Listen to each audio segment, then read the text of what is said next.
我挺忙的，你也挺忙的，各自都忙去吧。走了。哎，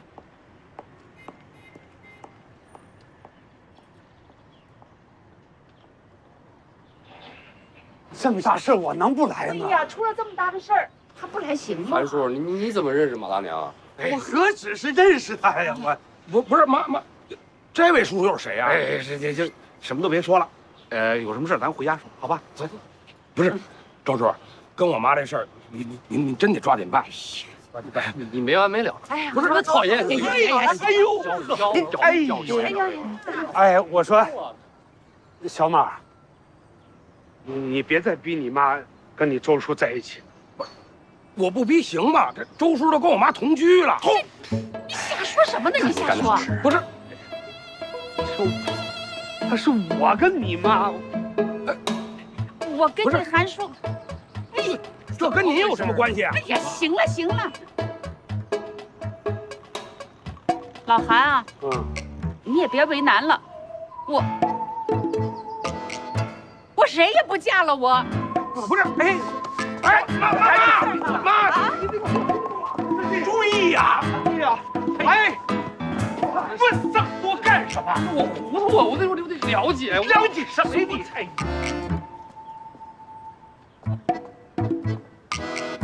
头儿，那个你不去跟廖律师聊聊什么的，这样我也可以下班了。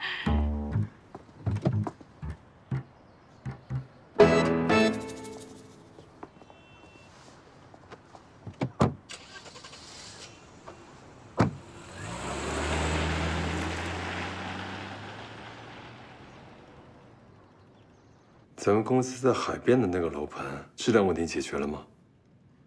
正在追查责任。这中间啊，恐怕会牵扯到智恒地产的内部腐败问题。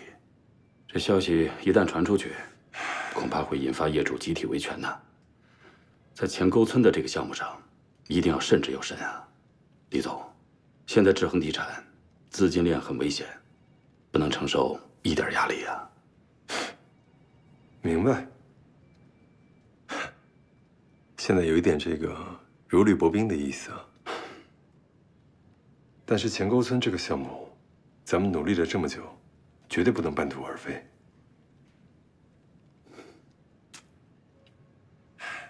实在不行的话，公司有一些资产是可以出售的。这样，你让会计部的那几位过来开个会吧。好吧，那我先出去了。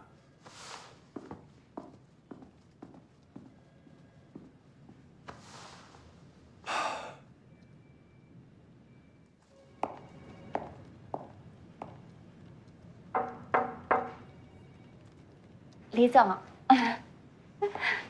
什么事吗？哦，咱们上次的照片洗出来了，安安说特别喜欢这张，让我一定要放在镜框里带给您。给。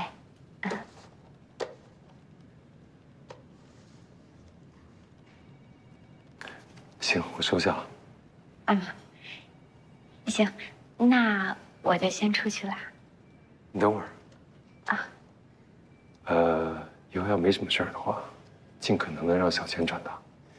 你不要随便进我办公室，大家伙都看着呢。行，我知道了。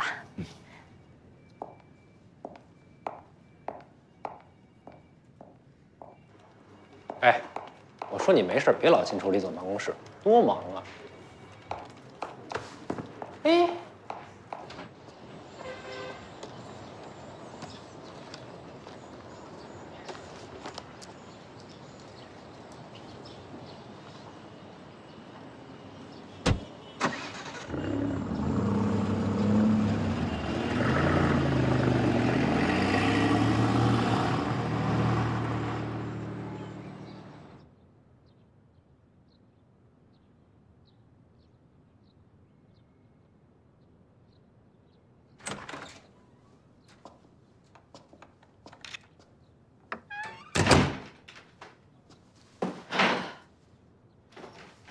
哟妈，你怎么出来了呀？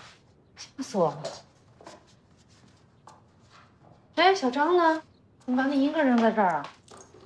我知道你快回来了，所以让他出去转转。我这么可怕呀？一回来就让他出去，那我先上楼了。志玲，你坐下。哦，怎么了？你坐下。不坐着呢吗？什么事儿啊？这么严肃？今天你必须跟我说清楚，你跟恒基到底是怎么了？没怎么了，就是彼此闹了点小矛盾，各自冷静一下就分开了。冷静冷静，我看你们是冷静过头了。我原以为你们只是闹闹别扭，没想到你们还真离了。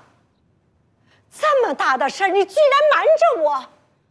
妈，您别动气行不行啊？你听我跟您说，没您想象这么严重，回头我再慢慢跟您解释，行吗？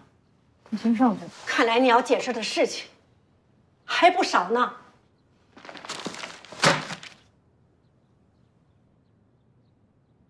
可这您都找出来了呀？你从小到大藏东西就那么几个地方，我会找不到。妈，您这是何苦呢？何苦？你们不跟我说真话呀，我只能自己想办法。我拖着这条伤腿，我忙了整整的一天呢。你要是真的孝顺我，你就应该早早的告诉我，何至于让我受这个苦？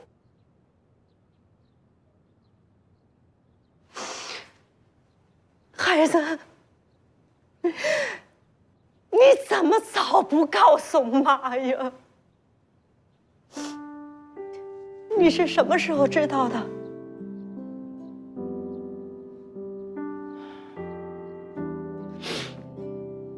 大学毕业入职体检的时候，医生就跟我说我的子宫比正常人的小，可能今后很难生育了。不过也没跟我说死，就给我抱了一丝的希望，所以我就没跟您说。后来跟恒基结了婚呢，我也没有刻意的避孕，但一直也没怀上，所以我就知道我要怀上的可能性非常非常小。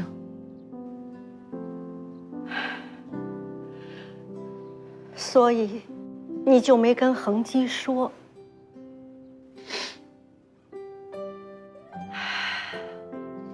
我知道，恒基一直把你当女神一样的供着，顶在头上，捧在手心里。你怕你跟他说了，你在他心中的形象就不完美了。所以他跟你求婚的时候，你就让他同意不要孩子。不是的，妈，我当时都跟他说得很清楚，是他自己选的。志玲，你这是欺骗。我让他自己选的，他可以不同意啊。你告诉他真相，让他选，这是选择；你隐瞒真相，不告诉他，这就是欺骗。志玲，是你对不住恒基。妈，我没对不住他，我努力了，我真的做了好多好多的努力，根本就不知道。我去寻医，我去问药，可是都没有结果。我也想给他生个孩子，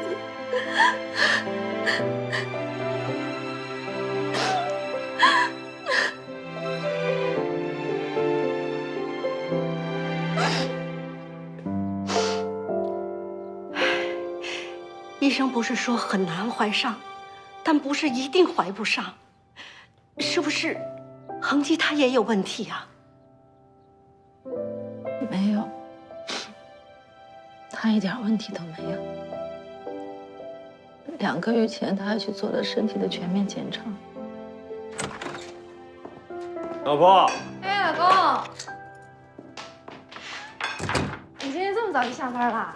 太好了，来，哎，这可不是吗？你说你今天叫了好几个菜，我还不给，赶紧回来。对啊，我都给你叫的你最喜欢吃的那一家。等我一会儿，先洗个手啊。等我一会儿，等我一会儿啊。啊。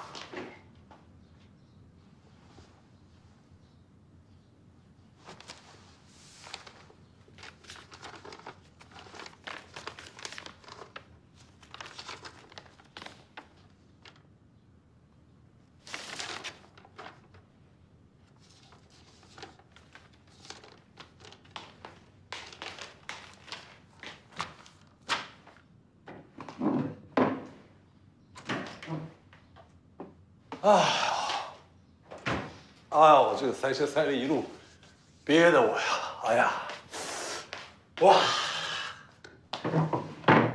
哎呀，你叫了我最爱吃的鱼，哎呀，来吧，来吧，来吧。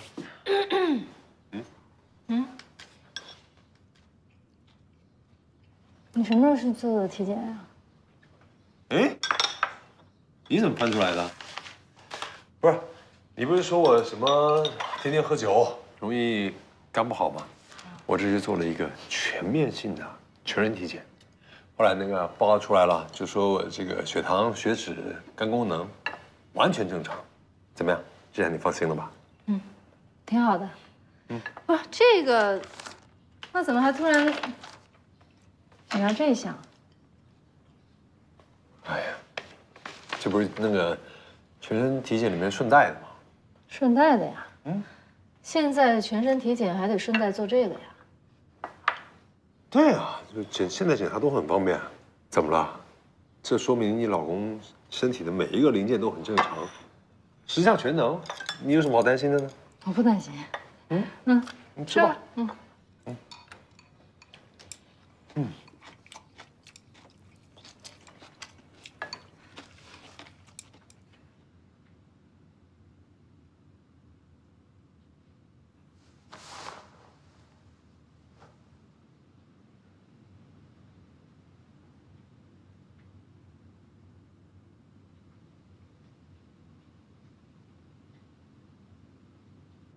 你说说你不说跟恒基好好说说，好好聊聊，你就瞎作瞎闹腾。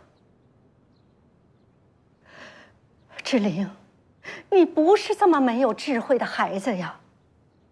你想想，恒基这么爱你，你告诉他真相，他也许不会介意呀。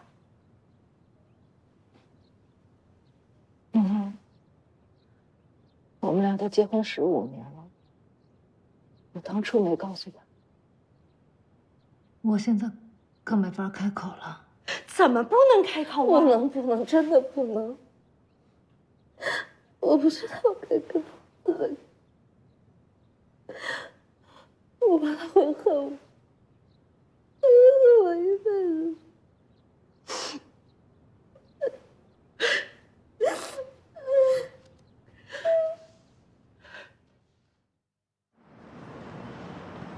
反正大致上就是这样的一个方案，您觉得可行吗？行，当然行，当然可行啊。毕竟这不是一般的操作，可能会冒风险。我更担心的是，你经过这件事之后，面对其他的案件，你的心态会有变化。关主任，这个案子太特殊了，我也是走投无路了。你放心。这肯定是最后一次。那你把他们都约到律所来摊牌，到底是出于什么考虑？我其实也想试试，我看他们来不来。只要他们来了，我就已经赢了一半了。剩下的呢，就看等会儿我怎么跟他们聊了。他们答应了吗？半小时后的。那就去呀，快去做准备。你是领导，我不得征求你的同意吗？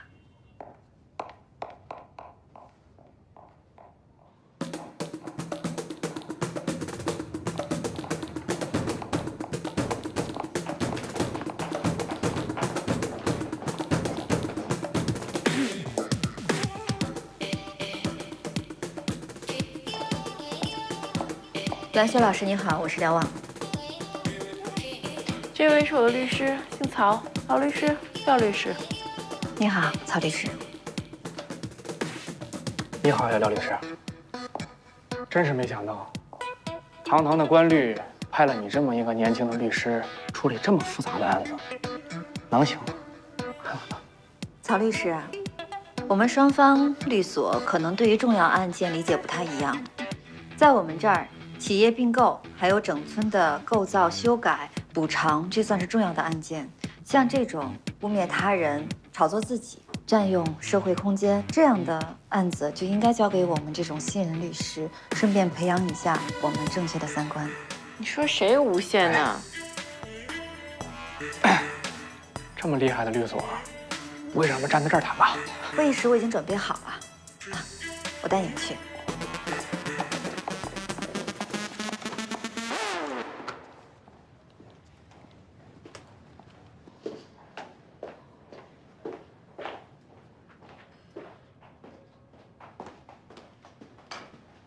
你怎么在这儿？我怎么不能在这儿了？啊，让他来呢，主要是因为让他补充一下罗修的一些事情。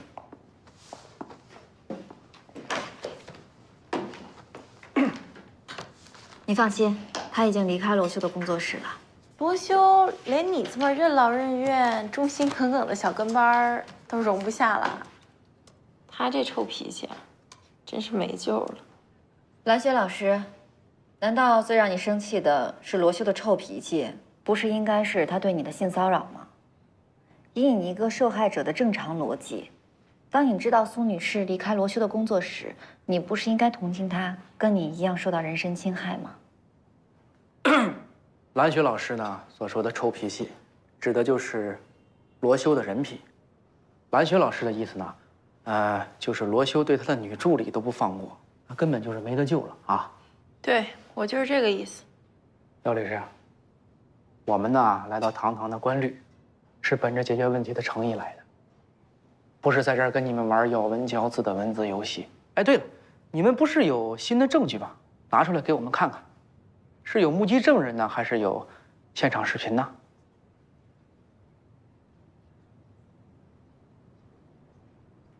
这两样我们都没有。白米，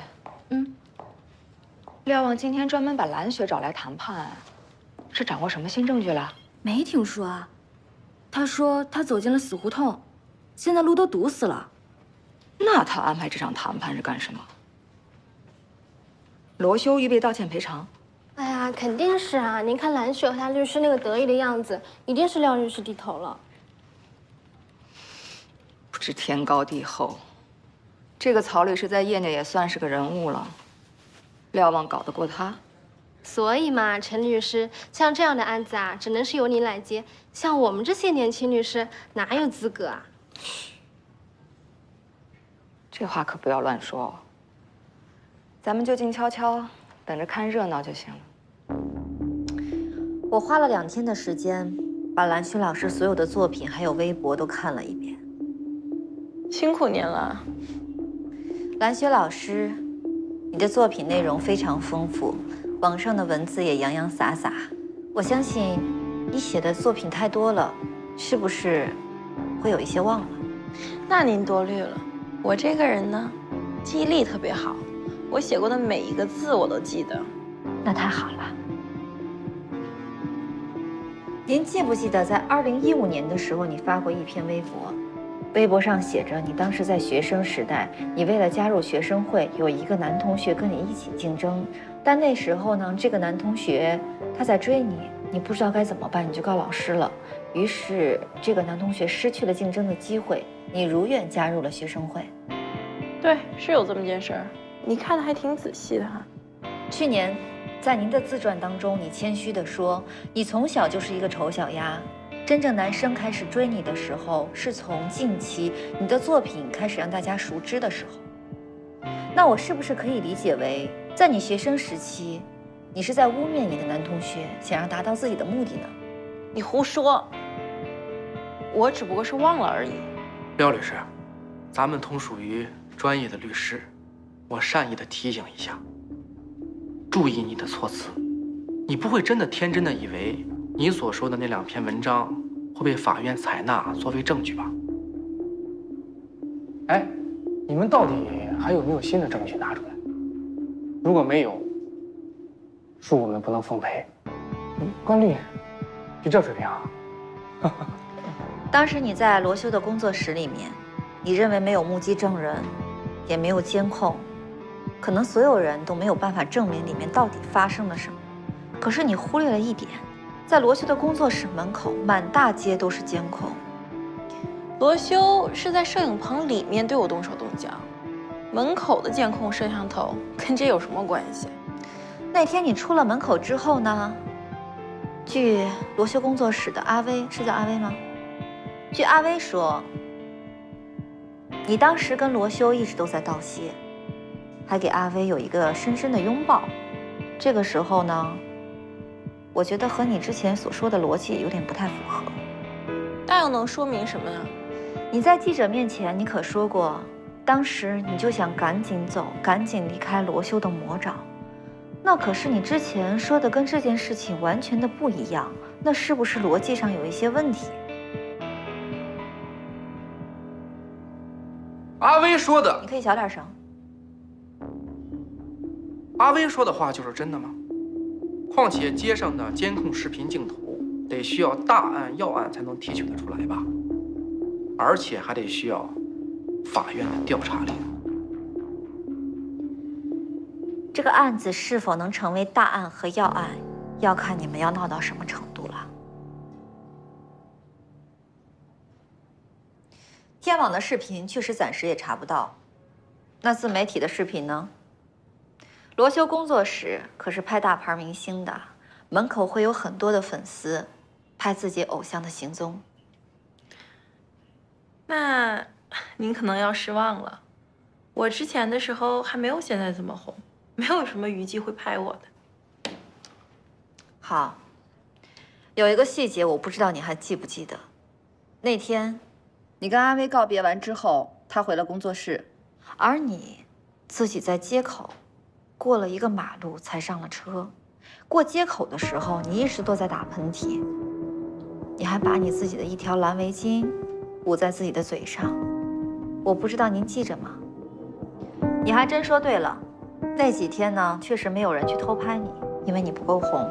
但是那几日是爱汝日的拍摄日，全都是大牌明星，所以门口堆满了娱记，大家能拍着谁算谁。恰恰那天就拍到了你，而方矮呢，他花高价钱去寻找目击证人，自然而然，这个人也就出现了。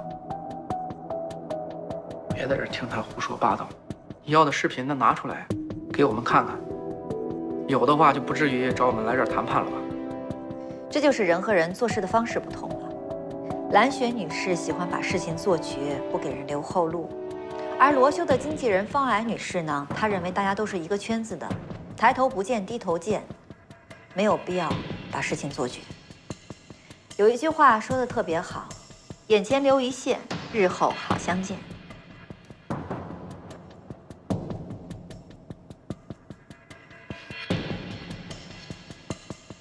好，那我们也给方矮女士一个面子。这样吧，赔偿的经济损失和精神损失就全免了，只要罗修在公开媒体上给蓝雪女士道个歉，这事儿就免了。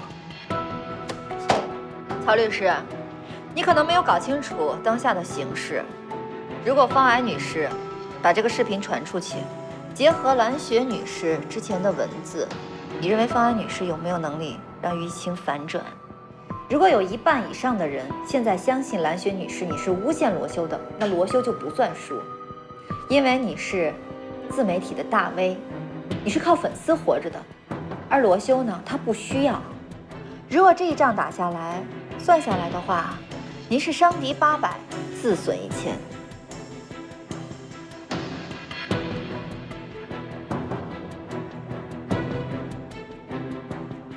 别听他胡说，反正我不信。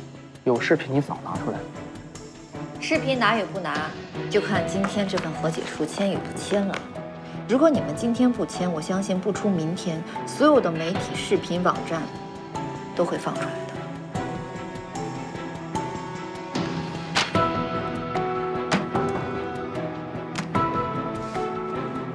蓝雪女士，为了您的前程，我希望你慎重考虑。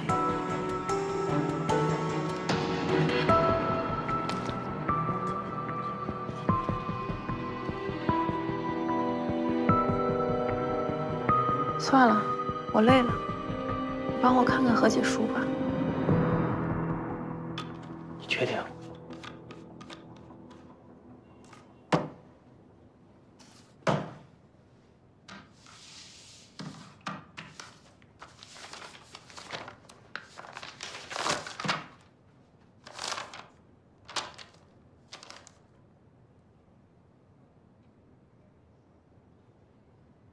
有问题？没问题。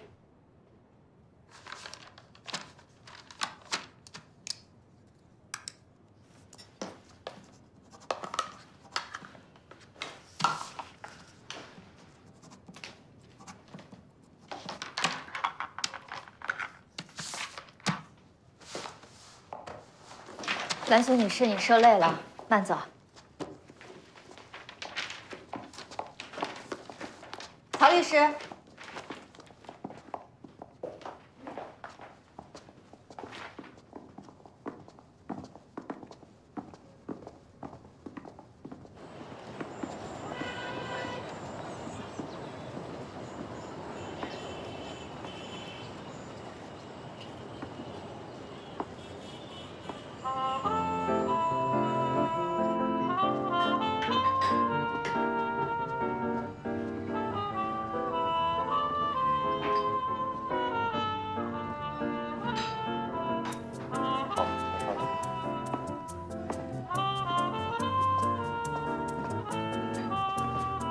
一位吗，先生？一位。您想喝点什么？来一杯你们这儿的招牌咖啡。好，请稍等。等一下，还有什么吃的没有？现在只有三明治。哦，可以，请稍等。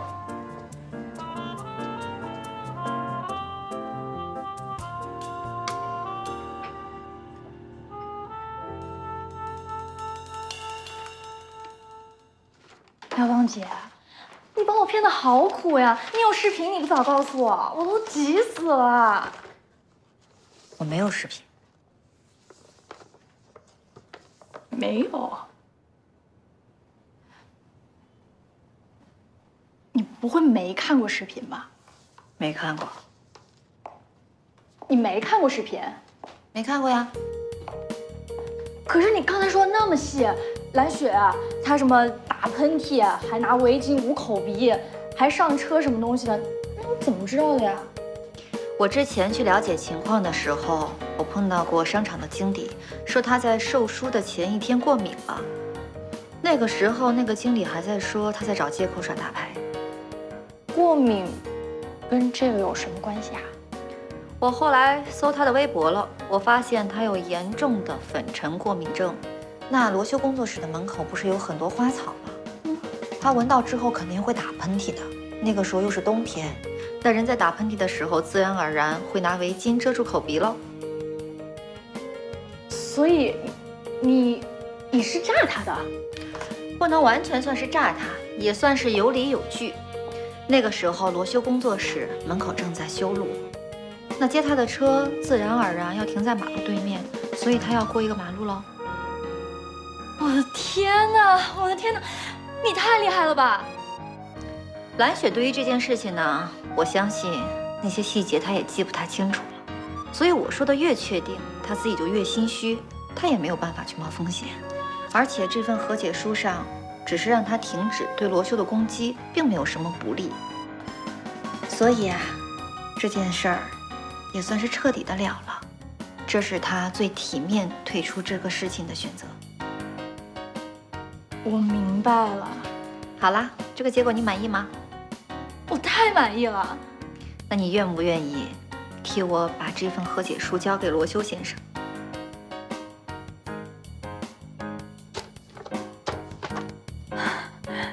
谢谢你。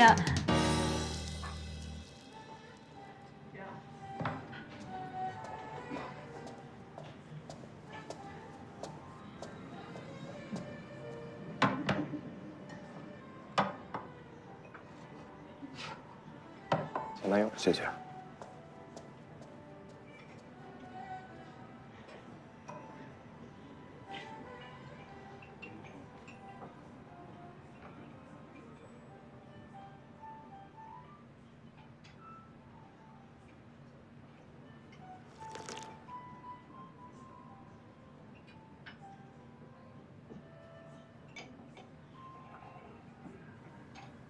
不好意思打扰一下，你们老板今天没在。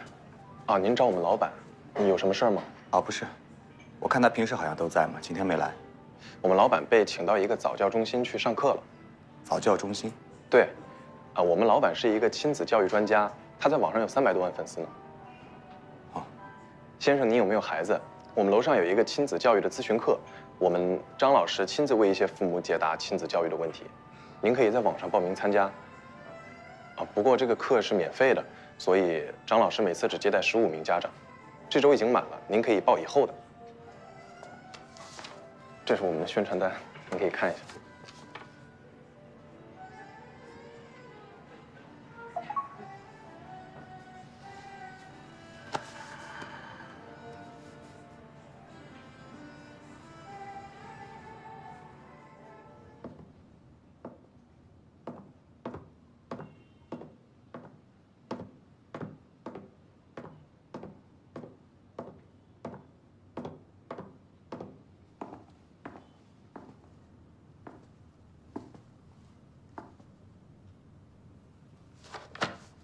你怎么又来了？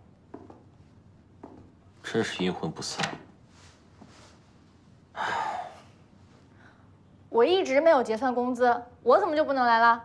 工资不会欠你的。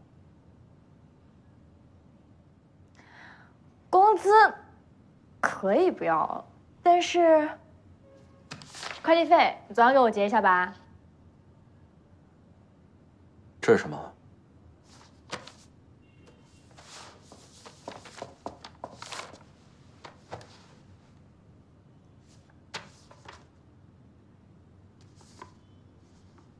你怎么做到的？不是我，是廖律师。那我应该怎么感谢他呀？廖律师说不用你感谢他，你是他的委托人，这个是他应该做的。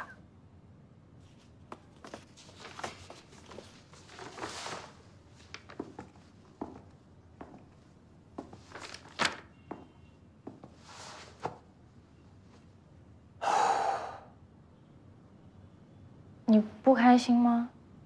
开心啊，怎么不开心？事情都解决了。那不要庆祝一下？庆祝啊，庆祝！走，喝酒去。又喝？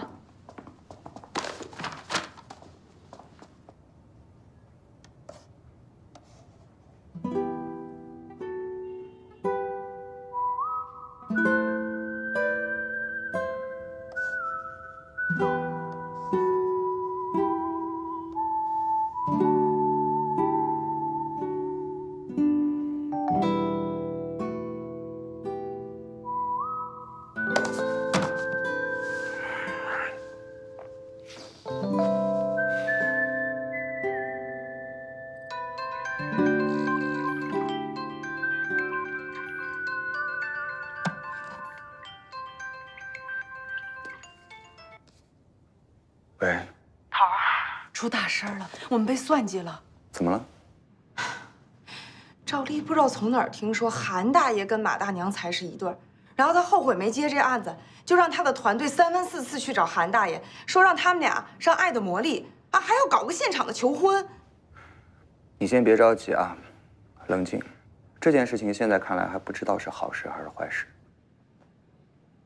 大哥，赵丽直接砸咱吃饭的锅了，你还不确定是好事还是坏事？咱们先缓一缓，让赵丽再闹腾一阵子。哎，旺旺，蓝雪和罗修和解了，这么大一个案子都被你解决了，你应该高兴才对啊。我一点都高兴不起来。这案子暂时的和解，只能说制止了这件事情继续再发酵，但对我的当事人呢，实实在在造成了伤害了。唉，你说罗修这么优秀的一个摄影师，因为这件事情全都毁。其实呢，你作为律师，已经给了他最好的结果了，至少现在吧，你保护了他，让他免受继续的伤害。那么如果这件事情他能够吸取教训，那对他来说不见得是个坏事。光光，你就是对自己的要求太高了。这样的案子，这个结果已经非常不错了啊。这个案子，爸爸给你99分，多1分判你骄傲。谢谢爸爸。提醒你一句啊，这个案子之后，你在律师事务所要更加谦虚谨慎。年纪轻轻的，刚刚转正，又做了这样一个案子，一定会招来同事间的各种议论啊、嫉妒啊，尤其是像陈律师那种人。所以，此时此刻，一定要适度低头，夹起尾巴做人。教授果然是教授。什么味儿啊？你煮什么了？没闻见吗？哟，我的锅！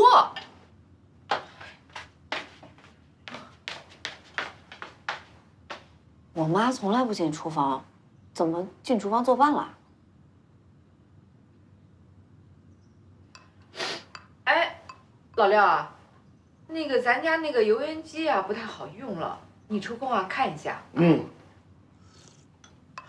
让我爸看啥呀？网上找专业的人来维修。我叫一个来啊，到家里面来，你看家里面还有什么家电呀不太好用啊什么的，让他一遍都给修了就得了。哟，那靠谱吗？这人我们又不认识，不会上门乱收费吧？人家明码标价的，要乱收费会赔钱给你的，放心吧。廖教授，你不是最爱你的厨房吗？怎么对我妈拱手相让了？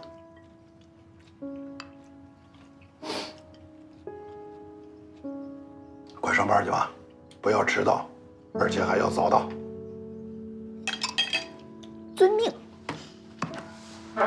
我走了啊。拜拜。拜拜。拜拜。拜拜。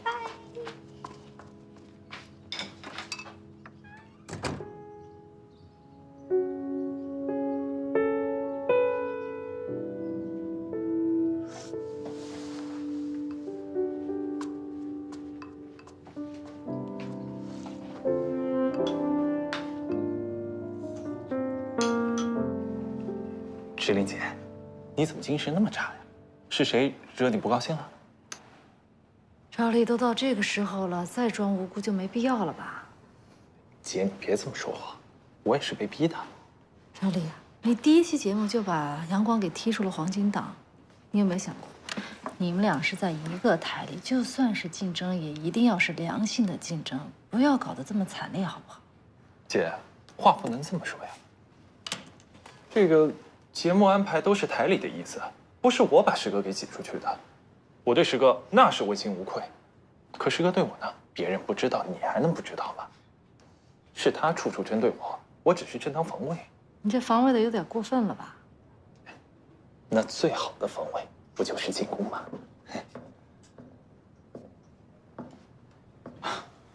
哦，师哥，没打扰你们吧？没事，谈完了，那个你先撤吧。好。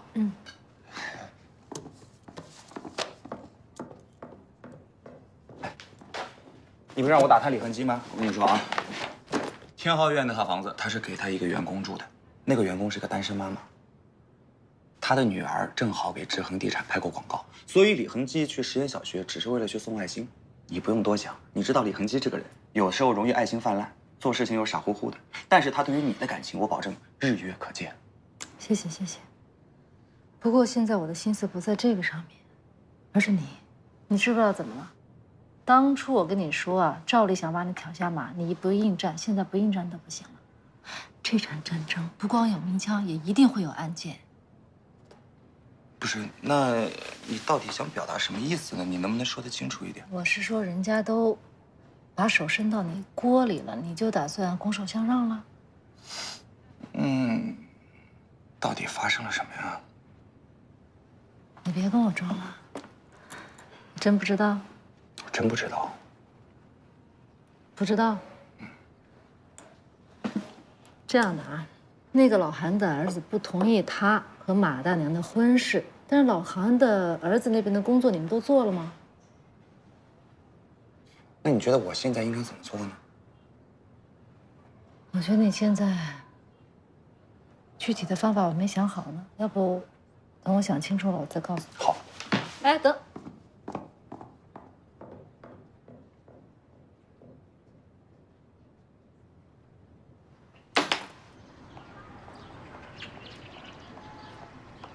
小莲，哎，啊，你好，出去啊？是。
陪我去出现的